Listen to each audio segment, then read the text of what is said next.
Bonjour, aujourd'hui on va vous présenter une routine de mobilité lombaire qui va servir à mobiliser toutes les vertèbres lombaires dans l'ensemble de leur mouvement et de leur amplitude.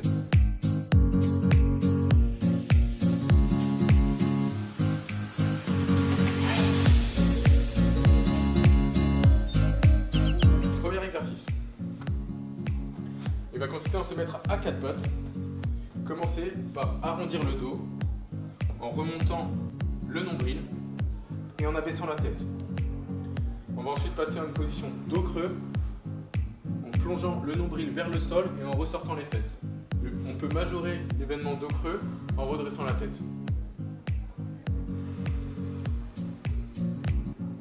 Cet exercice est à répéter 6 fois dans chacune des positions. Toujours bien travailler avec des cycles respiratoires assez amples, de grandes inspirations et de grandes expirations.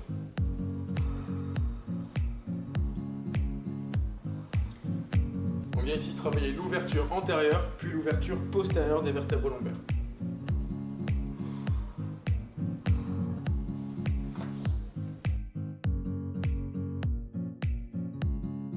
Exercice numéro 2. Cette fois-ci, on va travailler sur l'étirement antérieur. Donc la position étirement du chat, le bassin doit rester au sol. On doit redresser le rachis et laisser tomber la tête en arrière. Le but, c'est de se grandir.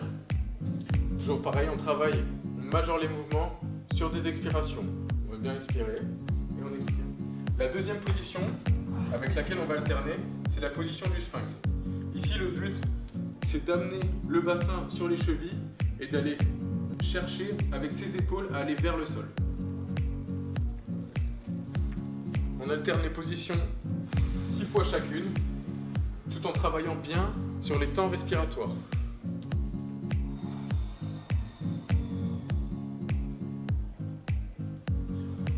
Ici, on vient travailler sur l'extension et la flexion du rachis lombaire.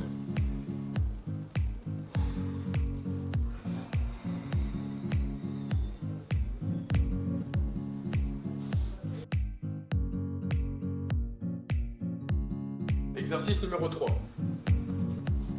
Toujours au sol, cette fois-ci sur le dos.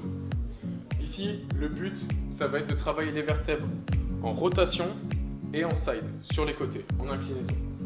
Pour ce faire, le patient se met les épaules à plat au sol, va replier les jambes, puis va basculer d'un côté et dissocier la tête en la basculant de l'autre côté.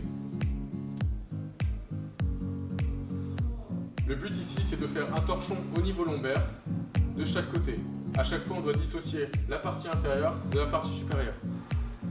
Toujours bien travailler sur les cycles respiratoires, assez amples, de grandes inspirations, de grandes expirations, et on vient majorer sur les expirations. On répète ce mouvement 6 fois de chaque côté.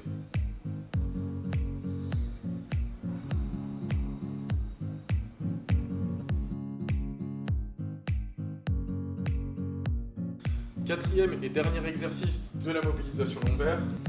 Elle consiste à se placer en position chevalier servant, le genou au sol dans l'axe du tronc, le genou opposé 90 degrés de flexion de hanche, 90 degrés de flexion de genou.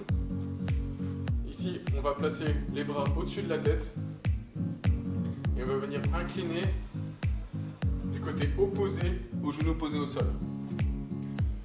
Ici, le but, ça va venir d'ouvrir d'un côté, de refermer de l'autre. C'est le travail en inclinaison.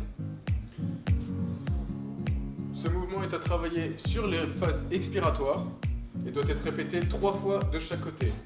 Pour faire le côté opposé, on change nos appuis.